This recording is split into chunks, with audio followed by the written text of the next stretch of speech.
Hello tout le monde, bienvenue à ma chronique du film Arco du Hugo Bienvenu qui vient de sortir en ce mercredi 22 octobre. Il avait fait sa première à Cannes, puis avait été diffusé à un festival d'Annecy. Il avait remporté le prix le plus prestigieux, le Cristal.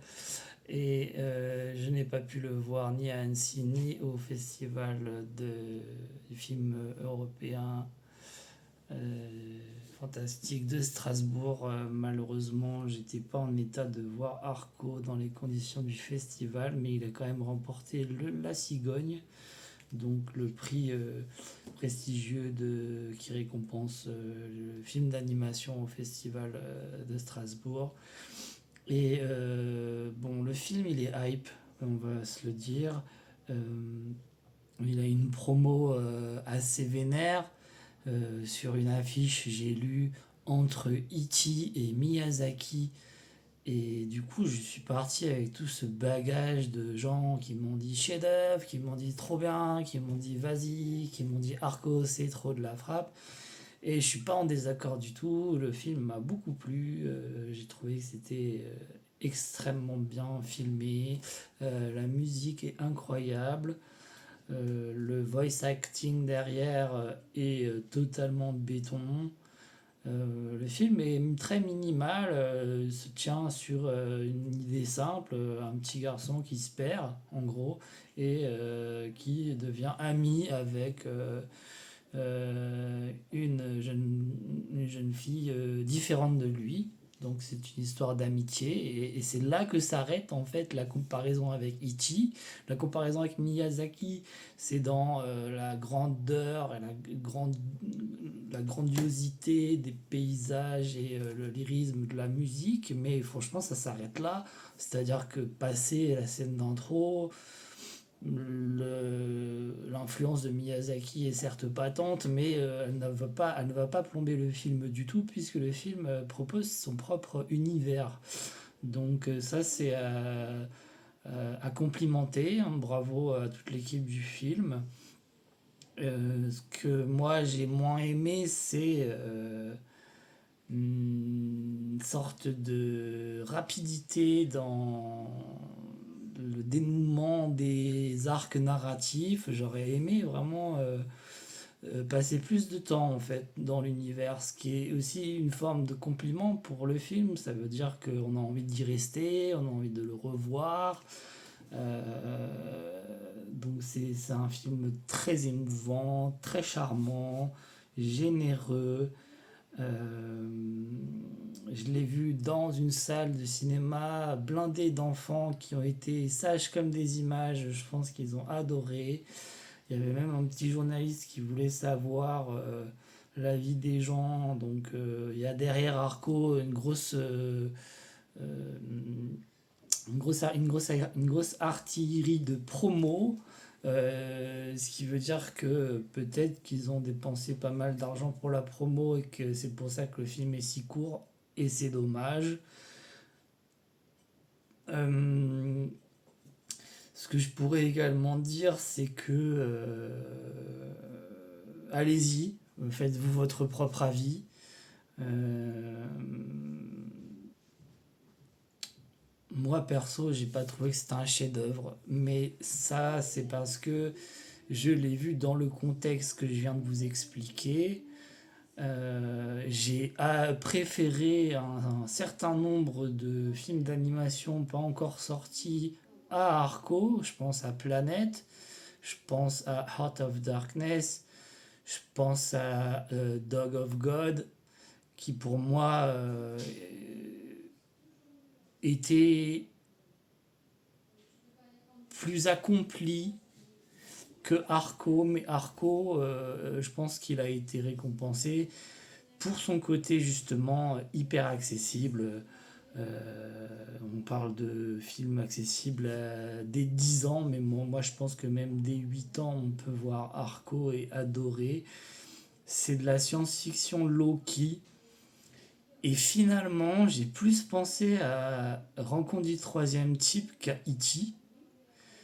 Euh, Gros atout du film, c'est sa manière de traiter l'IA.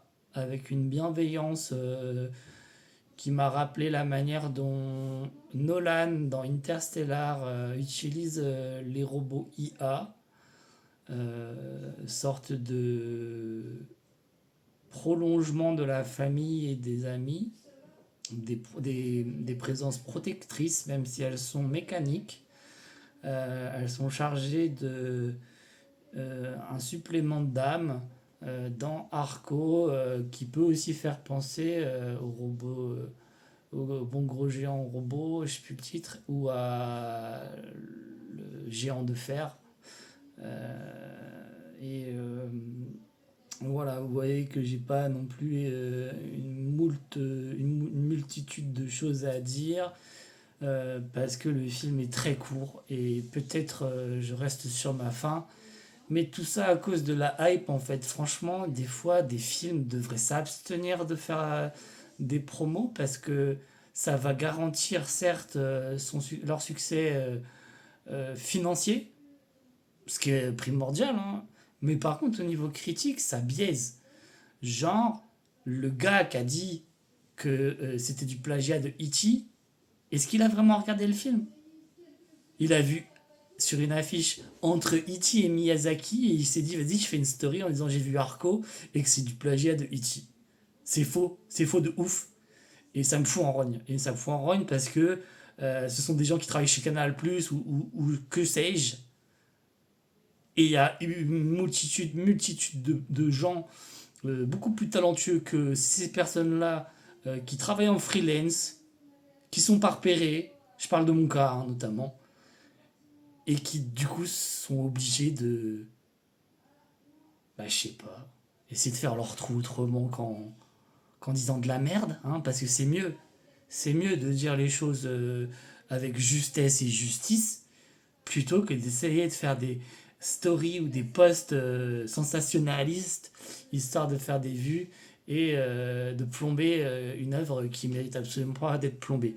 J'ai eu la chance d'obtenir au cinéma ce petit truc trop sympa, hein. Donc je garderai un bon souvenir d'Arco, mais je l'ai vu dans des conditions où j'étais en pétard et ça m'a un peu flingué mon plaisir. Voilà. Et je vais terminer cette chronique orale en vous lisant le synopsis et le mot du FEFS représente.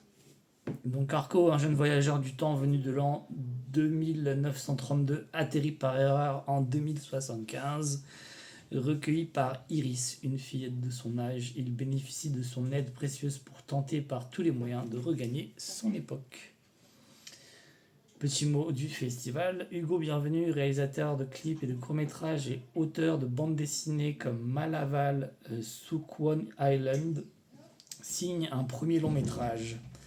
À rebours de l'incertitude contemporaine, il imagine un futur où l'amour, la beauté et l'espoir restent possibles. Il en résulte un film de science-fiction et d'aventure profondément humain, à la fois drôle et émouvant, couronné du Cristal d'Or du Festival d'Annecy 2025. Voici ma chronique d'Arco. Et comme vous le voyez, si vous avez tenu bon face à mon rage, de cette vidéo, je vais de plus en plus ne plus écrire de chroniques parce que j'ai pas garanti que c'est lu. Je pense que je compléterai mes vidéos sur les films que je chronique par des reviews sur Letterboxd sans forcément les publier sur Instagram. Donc suivez Ruby, c'est du contenu gratuit.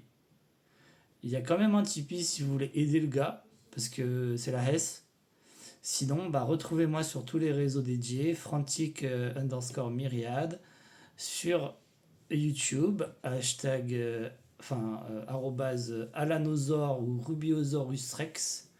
Sinon, vous pouvez taper Ruby Radio, vous trouverez ma chaîne sans trop de problèmes. Et il y a également mon blog shinyrama.blogspot.com. N'hésitez pas à passer une tête, même si c'est pour lire des petits articles. Je vous remercie de votre attention. Allez voir Arco.